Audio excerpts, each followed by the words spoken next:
बहुत प्रसन्न हूँ आज, क्योंकि मेरी मैया भी प्रसन्न है और माँ भी। किंतु कोई ऐसा भी है जो बिल्कुल प्रसन्न नहीं है।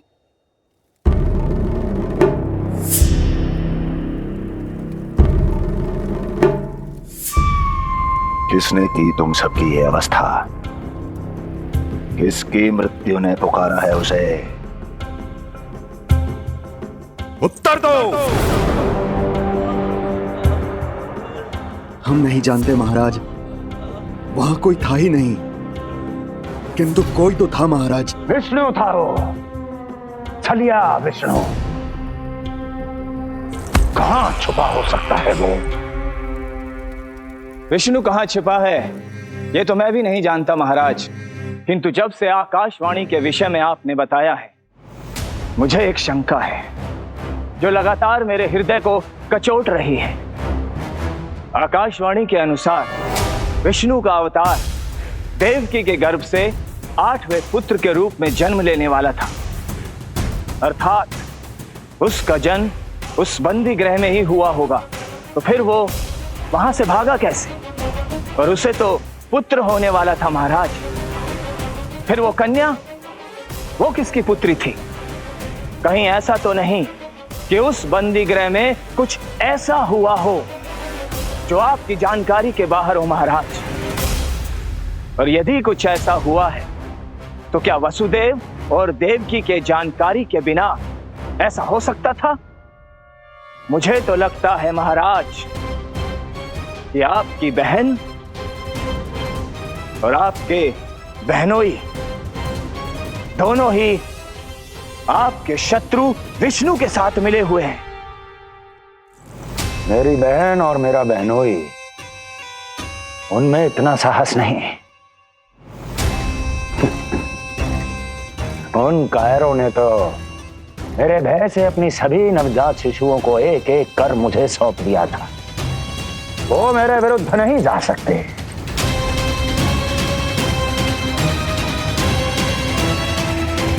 ये सारा प्रपंच उस विष्णु का रचा हुआ है। हमें उसे ढूंढना ही होगा। सैनिकों को गांव-गांव भेजकर हमें अपना समय व्यर्थ नहीं करना चाहिए महाराज।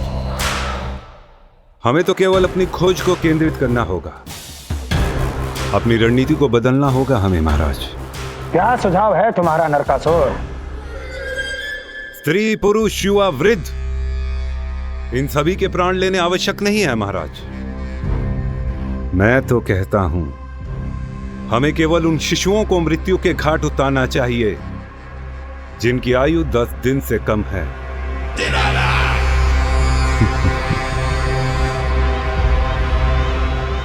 लगता है कंस को मेरा सुझाव अच्छा नहीं लगा।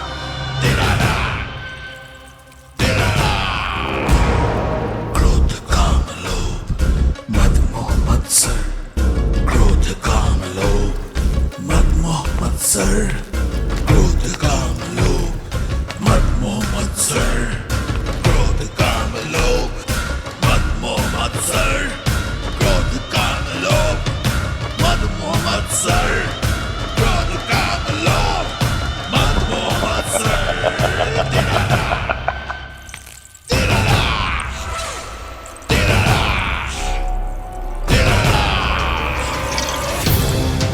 वाह मेरे मित्र वाह। व्यक्ति की सफलता और असफलता दोनों ही उसके मित्रों पर निर्भर करते हैं, और जिसके तुम जैसे हितैषी हो उसका कोई अहित नहीं कर सकता।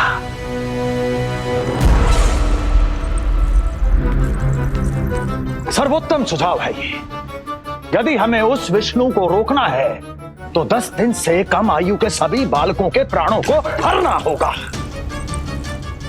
अब बस हमें यह सोचना है कि इस कार्य को करने के लिए हम में से सबसे अधिक उपयुक्त कौन होगा। होगा नहीं महाराज, होगी। इस कार्य के लिए हमें एक स्त्री चाहिए, एक ऐसी स्त्री जो शिशुओं को अपना भोजन बनाने के लिए विशेष रुचि रखती हो।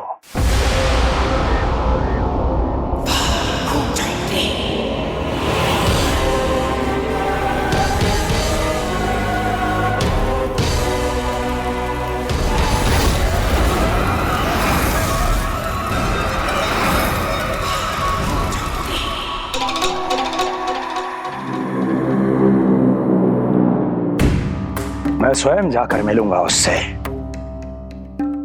इस कार्य के लिए सबसे उपयुक्त वही है। पूतना, पूतना, पूतना, पूतना, पूतना।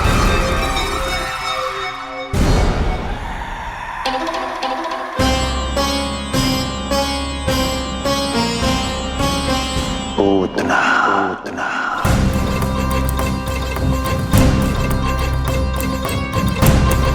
क्या हो लल्ला, सब ठीक तो है ना?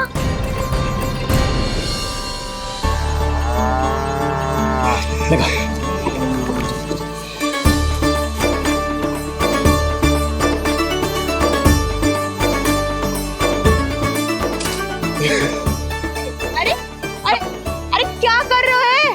ये फूल टोकरी में धरवे लायक ना है बाजाई, ये तो घर द्वार सजाए के लिए।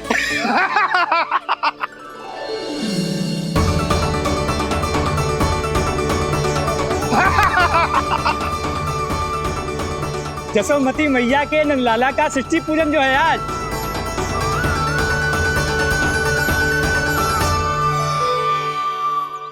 मैया मैया मैया। अरे तू तैयार ना हुआ अब तक?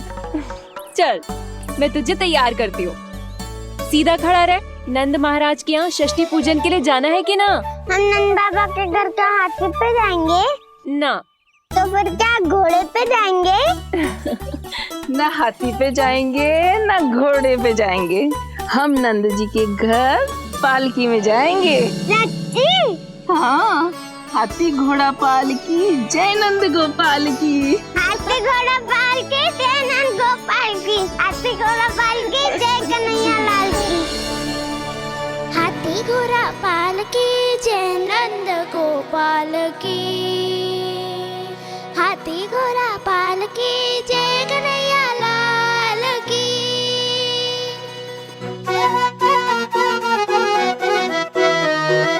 रंगोली रंग सज रहे न्यारे, इत्र महक रहे हैं मोगरे वाले।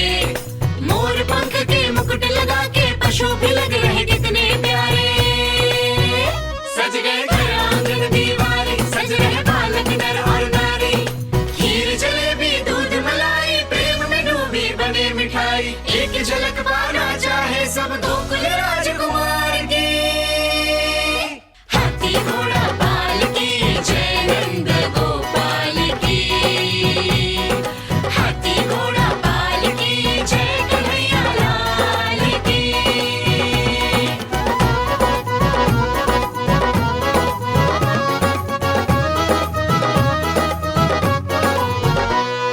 शोभित नीलमणि के तन पे, पीतांबर भी स्वर्ण सदम के। मोती माला कड़ा बजनिया, होकर मगन खुशी में खनके। आनंद उत्सव मन को भाए, कान्हा मद मन मुस्काए। यशोमती अपने लल्ला को मंत्र मुग्ध देखी ही जाए। बारंबार वो दृष्टि उतारे अपने नटखट बाल की। हाथी घोड़ा पालकी जय नंद गोपाल की। हाथी घोड़ा पालकी जय कन्हैया लाल की। हाथी घोड़ा पालकी जय नंद गोपाल की। हाथी घोड़ा पालकी जय कन्हैया लाल की।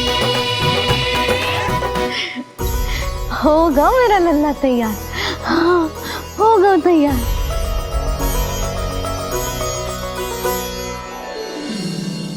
आज नए वस्त्रों में कितना मनोहर लग रहा होगा वो।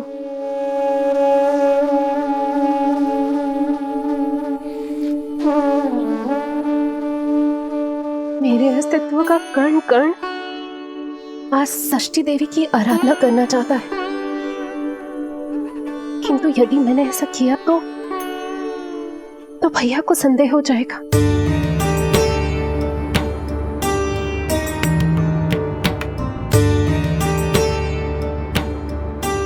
दुष्ट शक्तियों से सदैव सुरक्षित रहे, किसी अनिष्ट या विपदा की छाया भी उस पर ना पड़े, वो सदैव खुश रहे।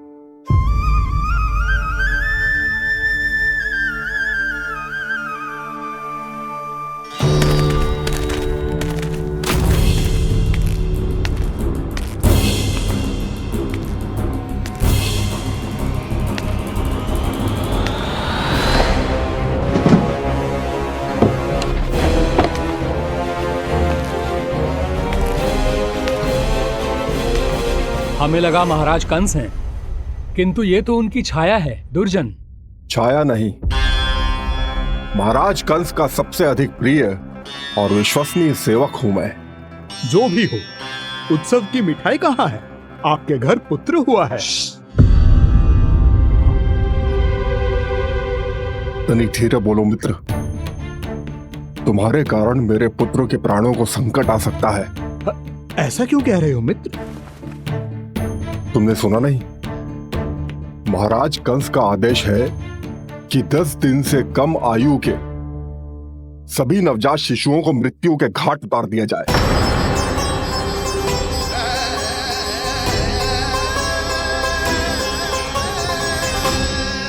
षष्ठी मैया की जय, षष्ठी मैया की जय, षष्ठी मैया की जय, षष्ठी मैया की जय, षष्ठी मैया की जय, षष्ठी मैया की, षष्ठी मैया की जय। है निष्ठा भक्ति करते समर्पित, देखो नंद यशोमती, देव भी दर्शन करने आए, ये महिमा है उसकी, संतान के हित के हेतु होती पूजा है जिसकी, पालन पोषण रक्षा करती है वो मां षष्ठी।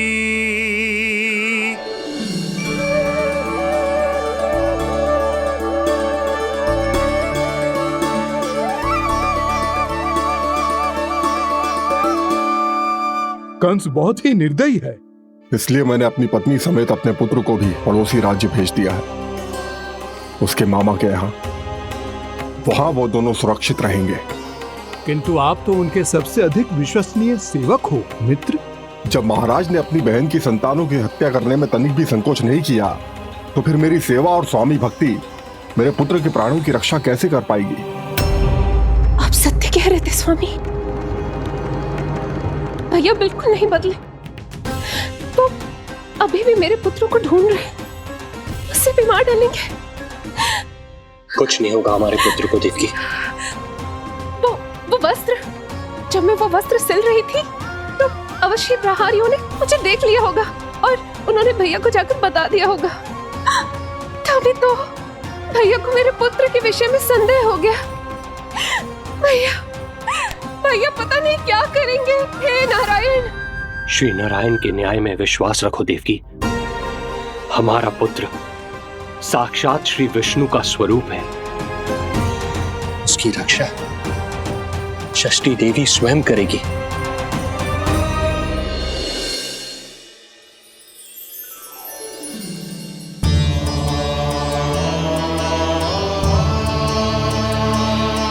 आ गए मधुमंगल। पूर्णा मौसी के पोते होने के नाते तुम मुझे पहले से ही प्रिय हो, पर जो भूमिका तुम मेरे जीवन में निभाओगे उसके कारण तुम्हारे प्रति मेरा प्रेम और भी अधिक बढ़ गया है। आओ मित्र, तुम्हारा सखा तुम्हारा स्वागत करता है।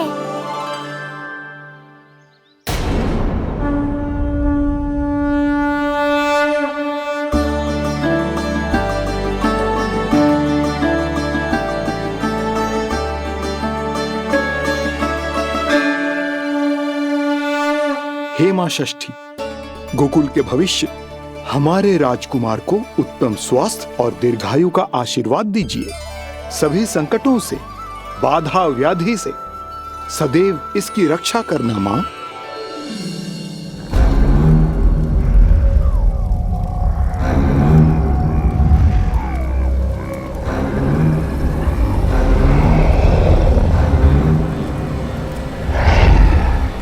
महाराज, मेरे होते हुए आपको कोई सफलता और असफलता के बीच केवल कर्म का अंतर होता है दुर्जन।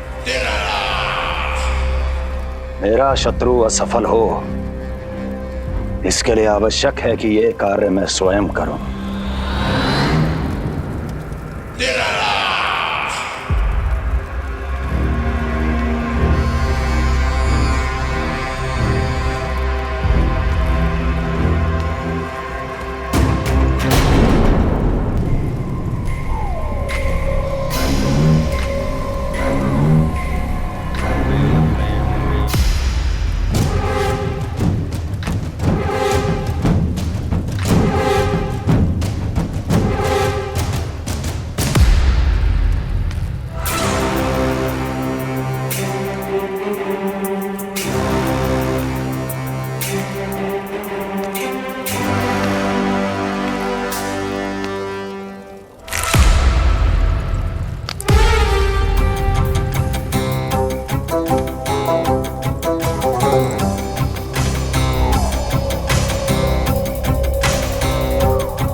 उतना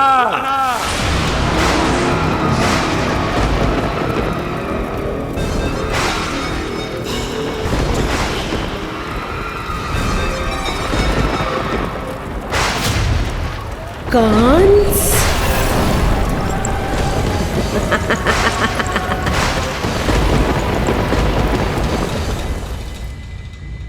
पूजन संपन्न होगा। अब षष्ठी मैया अवश्य ही हर बुरी शक्ति से हमारे लल्ला की रक्षा करेंगी। मैया, मैं बुराई का नाश करके धर्म की स्थापना करूंगा, चिंता मत करो आप। ये देखो, अतिथियों से मिलने के लिए कितना लालायित हो रहा है हमारा लल्ला। हाँ?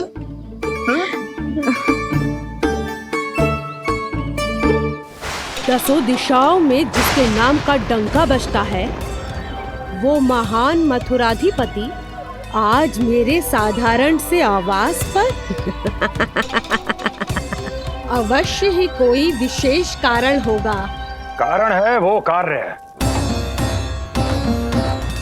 जो तुम्हें मेरे लिए करना है।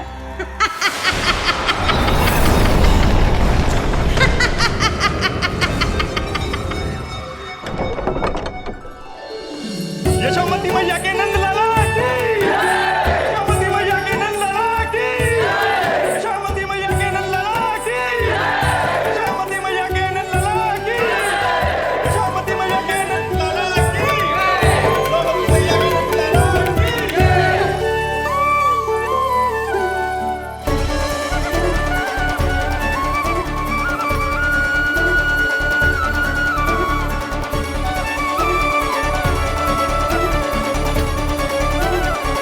अरे, आप सबको यहाँ देखकर मेरी प्रसन्नता तो और बढ़ गई।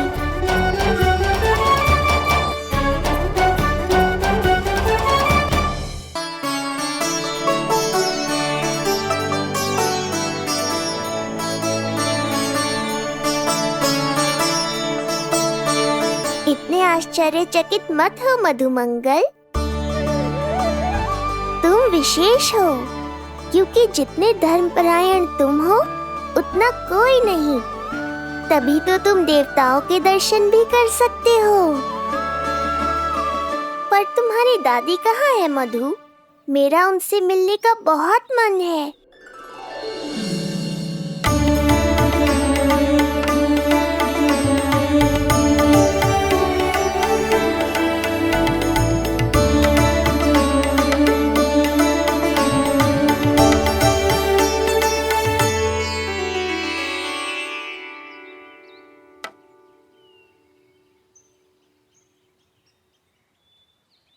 पूर्णा मौसी, बहुत अच्छा किया आप आ गए, सच्ची। ये तो वही पुण्य आत्मा है, पुण्य मौसी, जिन्होंने भविष्यवाणी की थी कि जिज्जी के लल्ला होगो। तब लगो कि ब्याह के इतने बरसों के बाद ऐसा होना असंभव है, किंतु आज देखो। हाँ पूर्णा मौसी, आपकी कही बात सच निकली। ये देखो मेरा लल्ला।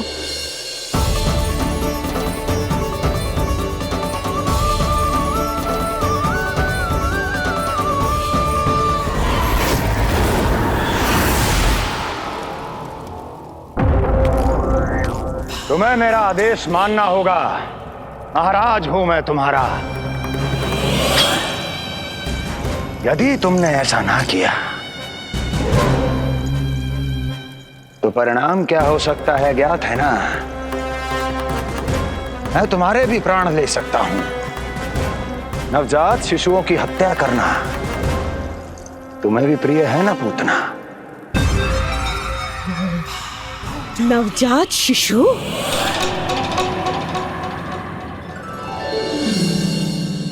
आंखें अब बूढ़ी हो गई है यशोदा। दुख तो इस बात का है कि जी भर के तेरे लल्ला को देख ना पा रही है। जानत है गांव में सभी क्या कहते हैं? यशोदा का लल्ला बहुत प्यारा है। हाँ, वो तो मैं हूँ, किंतु तुम कैसी हो पूर्णा?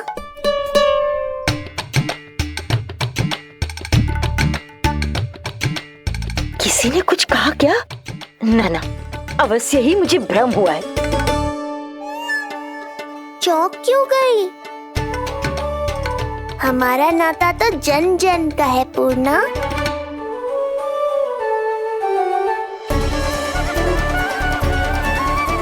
लल्ला की देह तो दमक रही है, तो क्या मुझसे बात भी यही कर रही हो? जी मुझसे बात कर रही हो? अरे क्या कर रही हो? सबको मत बताओ पूर्णा, ये केवल हम दोनों का रहस्य है, मेरा और तुम्हारा।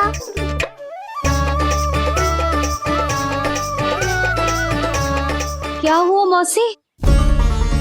कहना क्या चाहती हो आप? जे बात कर रहे हो आपसे?